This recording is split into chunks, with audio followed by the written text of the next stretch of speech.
If you have a question, go ahead and just put your hand up to where Zack can see. And if he's in your vicinity, go ahead and raise your hand right after, and then we'll just knock out as many as we can.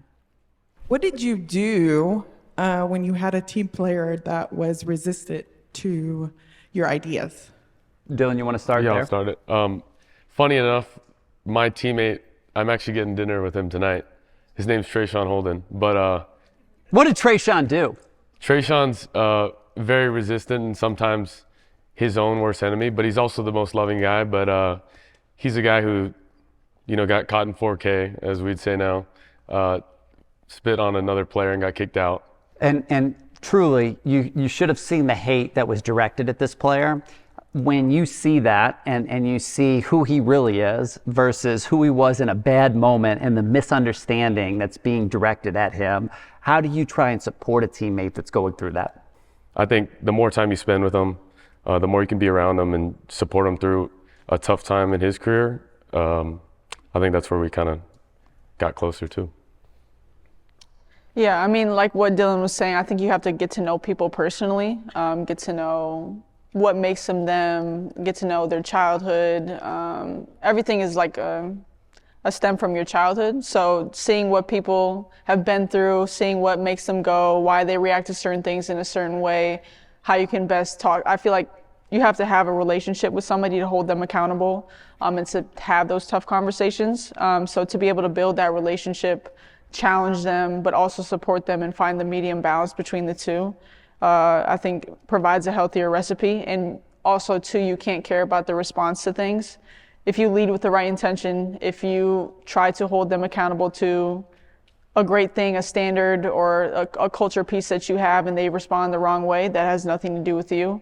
And then if they respond in the wrong way, ask them about it, what triggered that response, and how you both want the same thing, so how can you both and everybody around you get all on the same page? And to what Dillon was saying, you got up early with a teammate. Can you speak to that? Yeah, my teammate Jana Alfie, she was participating in Ramadan, and she would get up early at like 4 or 5 o'clock, so she would have something to eat before she had to fast throughout the entire day. And it was a struggle for her, just to find energy within practice, get up early, and eat by herself. So I took it upon myself to be there for her. I feel like when you're going through something alone, it's much harder than going through it with somebody. So getting up with her at 4 or 5 o'clock in the morning, cooking her eggs, eating with her, just to have that shared experience that she's not going through this alone and she has somebody to go through it together. So we were both getting up that early, and then we'd both get up to practice the next morning, and we both held each other accountable to not being tired, not having a lack of energy, and not letting that circumstance change how we showed up to practice every day. Beautiful. Do we have another question up there, Zack? We do. Tell us about the epiphany you had when you realized that the bad was good. What was that light bulb moment where you realized that those challenges were actually good for you? I think what comes to mind is work. And when there's work, I feel like it gets a negative connotation. Whenever there's a question or a problem and you have to find a solution, I feel like everyone knows there's work behind it, and maybe there has some negativity towards that. But for me, I feel like everything is opportunity, and when you make that your mindset, it allows you to approach certain situations in a more positive light. I even go to tough conversations. You can sigh and take a deep breath, like, oh, we got to have that conversation, or you can look for an opportunity to be mature and know that we're both trying to find a solution, and handle it a certain way. Yeah, I think looking at everything as an opportunity, like you get to do it, and it's some place you can grow in. And for me, it was like the ACL injury, what I thought to be like one of the most devastating moments of my life. Looking in my seat where I am today, looking back at it, it's one of the best things that ever happened to me. So just having that mind frame in the moment of knowing that you might not see the light at the end of the tunnel where you are right now, but if you work for it, if you have a positive mentality about it, like he was saying, like not everything that happens to you is bad. How you frame it in your mind can decipher if it's good or bad. And if you choose good, like, you can make any situation that happens to you a positive and be thankful for it at the end of it. Beautiful. We got a question over here. Paige, I'm a huge fan. Dillon, I've been a Browns fan since the early 80s, Cardiac Kids, and my son's an Oregon fan because of you. For both of y'all, Paige first and then Dillon, playing at the highest collegiate level at two high-powered, collegiate programs, and then making that step to the highest level of the professional ranks. Just kind of give us some insight as to what that process is mentally going from college to the pros. Yeah, it's been a journey within itself. For me, it was like national championship. That next week I prepared for the draft, and now I'm here in Dallas, going to work every day, having my own apartment, living on my own. But again, just like anything in life, it's a journey, it's a process. I'm learning every single day what it looks like to show up to work every day, be an adult. I had an eye appointment yesterday and a dentist appointment yesterday, and I went to it by myself without my parents. So like, it's a learning process, and I'm enjoying it. Like, it's like I dreamed to be where I am today, and so the challenges, the ups and downs of it, you're extremely grateful for it all, because who are you to complain about living in your childhood dream? So you just tend to serve the moment and where you're at, whether it be the national championship, then the next week you're preparing for the draft, now you're here in Dallas, being a part of a new organization. It's just a blessing at all stages. And I'm going to say something before we go to Dillon, because I think you can relate to this as well, and it goes right into this point. There is a tendency when you change levels to shrink and not be who you are. How hard, that is the battle, is to be big in the ways that make you great. How do you help yourself do that on a day-to-day basis? Yeah, it's hard. I went from being the vet or the senior on the team to where everybody looked to me as the voice, as the leader, to where I'm coming into a new organization with a whole lot of new coaching staff, mostly a new team, new GM, and I'm a rookie. So I don't have experience in the league. I don't have a whole bunch of things to look back on that people can be like, oh yeah, she knows this. She's been in the league for how many years, so she knows. But I do have a sense of knowledge of the game. I've had a lot of personal experiences that helped me grow. And I feel like I have an intention behind it that I want to build something special here in Dallas. And we're all trying to do it. We're all learning each other. We're all trying to grow. And I think building those relationships help you be confident in finding your voice and using your voice. But I feel like intention is a huge word. If you're always leading with the right intentions, you can never go wrong.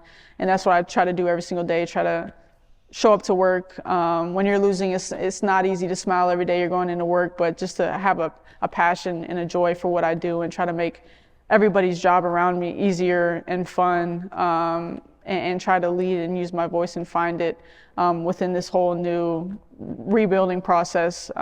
It's been a challenge, but I've enjoyed it. I love what Paige said, just like the little things. I can relate to that. I think moving into a new area and finding your routine, like there's so much that comes to it. And I can even think of like, where is the locker room in my facility? And I had no clue.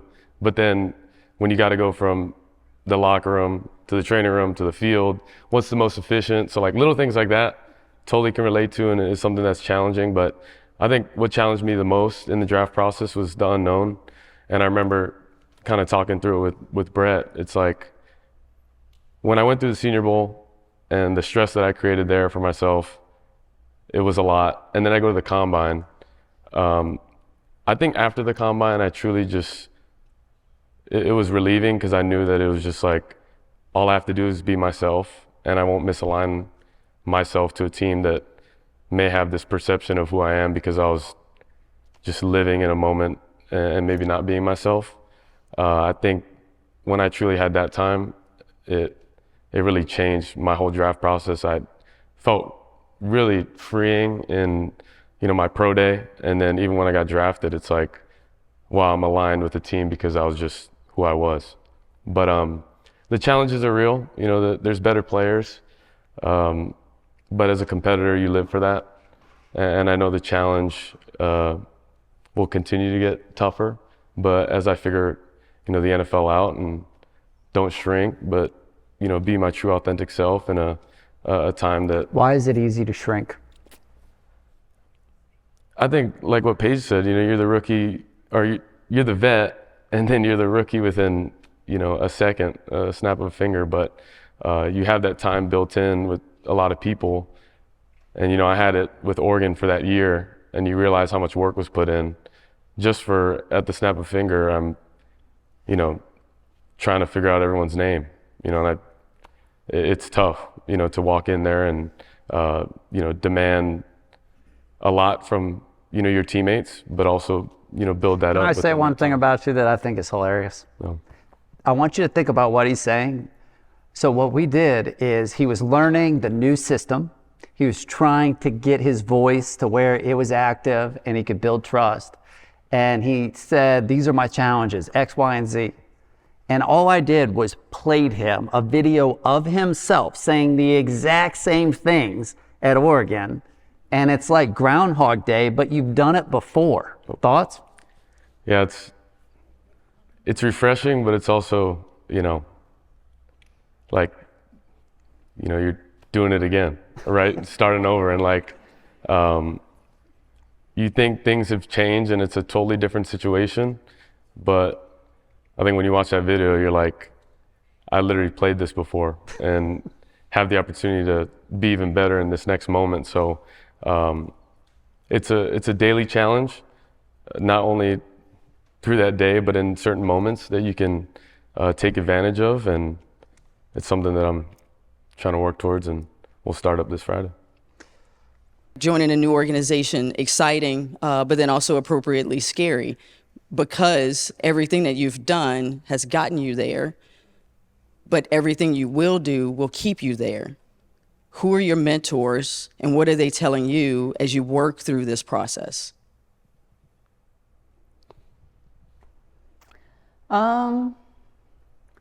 I mean, he doesn't like to call himself a mentor, but he's somebody that I look to, life partner. We handle these challenges together. But I would just say, like you said, to do what got me there, to stay consistent in that, not get too outside of myself, not try to be somebody that I'm not, but standing firm in who I am and just taking it up another level. With finding your respect within the new organization, finding the new challenges that you need to conquer, building new relationships so you can, I mean, like he was talking about, it's the same experience from when I started as a freshman at UConn. And like, we both conquered those challenges of growing into who we want to be as leaders, who we want to be for our team, building relationships. Why is it easy to forget that? Because it's new, and like when you have a challenge in front of you, you don't think about the challenges that you've already conquered. You just think about the one that lies ahead. And so looking back from when I was 5 or 6, like the challenges that I've conquered since then, like why would I let this situation beat me? And why wouldn't I be the one to overcome it and be who I am and thrive in a situation that is not thriving yet, and build it to what I want it to be and what we want it to be as a culture, as a new standard, new expectations. And so you just kind of lean on what got you there and lean on the strength that you found within yourself to just conquer the newest challenge ahead of you. For me, I think that's obviously something I battle with or continue to work on and challenge. But I think when you have, you know, the type of relationship we have and that we've built, that's something you work on. And, you know, I always have looked at Brett as a mentor, and grateful that on August 11th, we had our first conversation. But to answer your question as well, I think through observation and through questions, that's how I've continued to try to find the answer to things. And, you know, I think mentors, you can find that in anyone or everyone based on, you know, how well you observe them or ask certain questions that, you know, could just give them true, or give yourself true and honest answers. So that's how I kind of approach it. You know, I do that with Brett. Can we say one other thing with that? Yeah. 'Cause here's the thing with him, is that when you go through the draft process, everyone is telling you what you aren't. And if we know that the root of unhappiness is focusing on what you don't have as opposed to what you do, and the whole world that feels responsible for giving you your opportunity is saying what you aren't. It's very easy to internalize that. It takes some inner strength to discern. Can you speak to that process? Yeah, I think everyone knows I'm not 6'5", so that's one. But I think, with anything, I think you find your strengths throughout, competition, and you find your edge, and, I truly found that, through my college career. But it's funny how everything, switches up or changes once you do get into the draft process, because, like you said, they're not really focusing on your strengths. They're trying to, minimize and, look at your weaknesses to probably pay you less or draft you later. And for me, I think that's why I continue to go back to after that combine where, they're looking at literally every inch of your body and, measuring that. I think it just gave me a sense of relief knowing that I could just be myself. I know what has gotten me to this point. I know that I'm going to have to fine tune and continue to, be excellent in certain spots. But I also know that, if I just be myself and know myself, then you can know your enemy.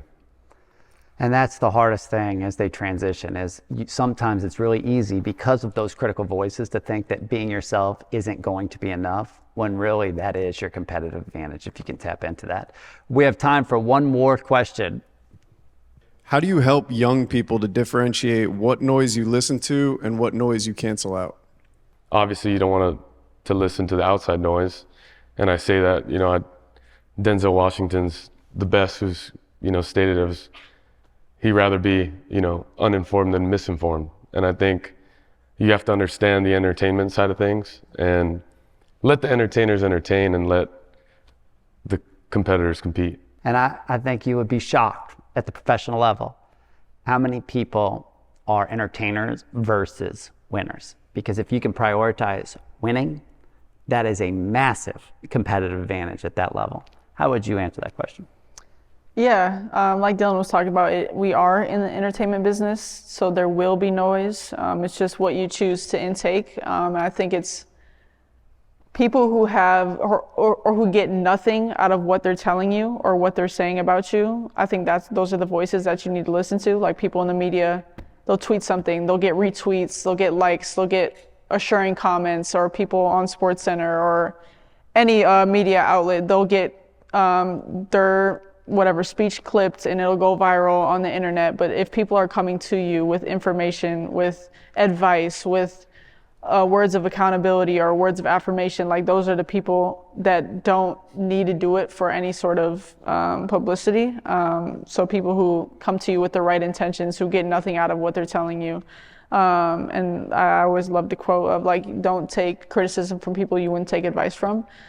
So valuing the people around you, the voices around you, like Dillon talked about, know who's in your circle, know who has the right intentions, know who are not getting anything out of it. And the voices, the noise exists to entertain, to drive people to watch, to tune in. So it needs to exist to drive the game, to get people to watch. But to not let it penetrate your psyche or get too invested in it where you idolize it and let that dictate how you live your life, how you perform, how you show up every day. Tune those ones out.